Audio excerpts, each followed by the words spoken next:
Hello, this is Sneha Dende. I welcome you all to MIT-ADT's biggest techno-cultural event, Persona 2025. On this inaugural ceremony of the fest, we have with us Padma Shri Dr. Jabbar Patel Sir. Hello. Sir, I want to know, because this is your Persona Fest that you've been here for a while. Persona Fest is all about art and culture that we celebrate here. So according to you as a filmmaker, what does persona really mean? See, look, it's a kind of a occasion where you have talent, which I think every human being, like every student, has some hidden talent.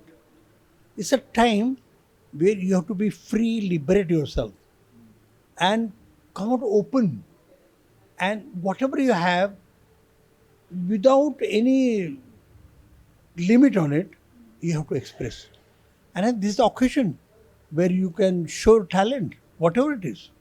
And one day you'll come to know that, oh, this girl has a tremendous talent.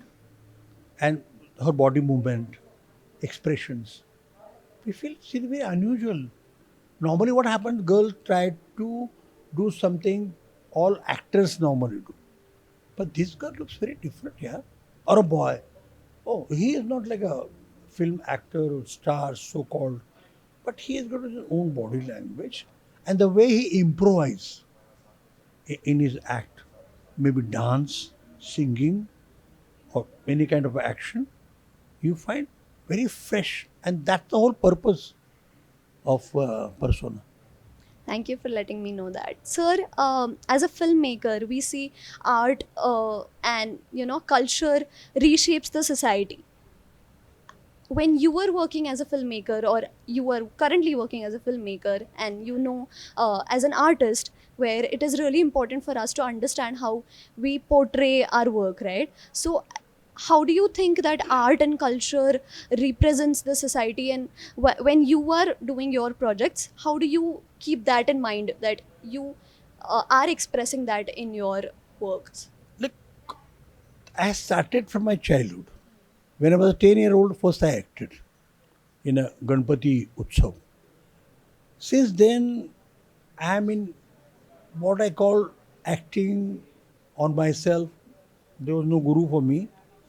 Then suddenly I understood that the group is not following the orders of the director properly. So before the director comes, I started directing them.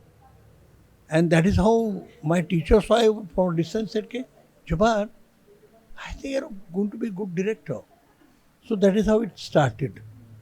And when I entered medical college, I saw the world is not that easy as we understand in your childhood. Though I come from middle class family, the class is beyond that.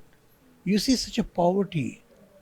I studied in Sassoon Hospital, and in Sassoon Hospital, I could see poverty to the extreme.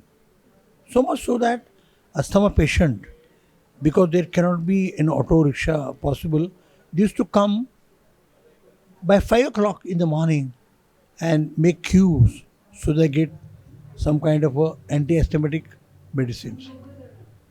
Such a poor thing. But don't believe their own children that they will bring them in time, or they feel that they're short of breath and they might die. That fear. And I think the women, the worst victim of this whole system, socio-political.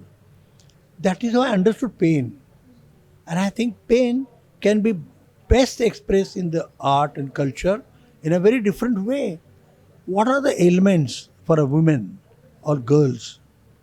So that became my main focus, and I made films. Lovely, sir. Can you give us a sneak peek into any other projects that you're really excited about, currently working on?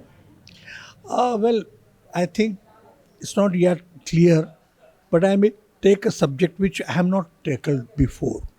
Because normally my every film has been different. That's why it is, what happens is you're recognized at the national level.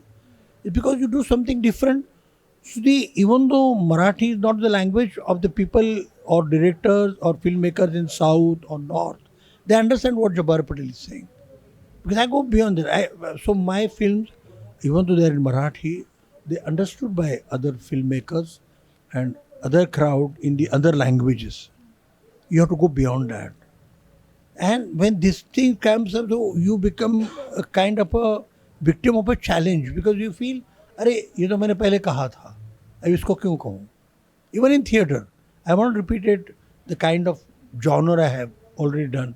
I always normally treat a very different kind of a genre. If I've done Kashiram Kotwal as a play, the next play was Three Penny Opera, which was very different. Even if I had done 𝒔𝒑𝒂𝒂, it was a very different play altogether, where only it was a one-man show where I acted as the main lead. Or a film like Samna is different than Singhasana, even though they are political films. While a film with Smita Patil 𝒑𝒂𝒂, it becomes very different because it deals with very deep down, all downtrodden problems of the women. That is how. And when I made Dr. Babasaheb Ambedkar, I understood a great personality and kind of stages in his life as a man who wrote our constitution. So different challenges are there for each film. Sir, since we have young talent over here, and as you said, rightly said, that we'll be seeing a lot of young talents that are emerging right now, what message would you want to give to them? Look, you may be engineer or maybe you're a man of language, but I think there is a hidden talent of performing arts in each everybody. I feel that the concept of Dr. Mangeshkar of the holistic education is that I may be architect student, but I know piano. So there is a chance that you can opt for piano or a guitar or a singing, or you appreciate films. So even a student of engineering, a computer engineer can say, well, I'm interested in films in some kind of a design. So he can join and go to these holistic studies of design. So this is kind of an interchangeable thing happening in MIT-ADT. That's absolutely rare in India, I'm telling you. That an engineer boy, he's not only talking of computer, but the use of computer in cinema, use of computer in theatre, or maybe use of computer taking sound and making into music. So this is the whole importance of holistic. That's why this is a very important thing, that in persona, whatever holistic thing you have learned, you come and show. It was lovely, and it was an honor talking to you, sir. Thank you so much. Thank you very Sneha much. You Dende, are MIT News. Thank you.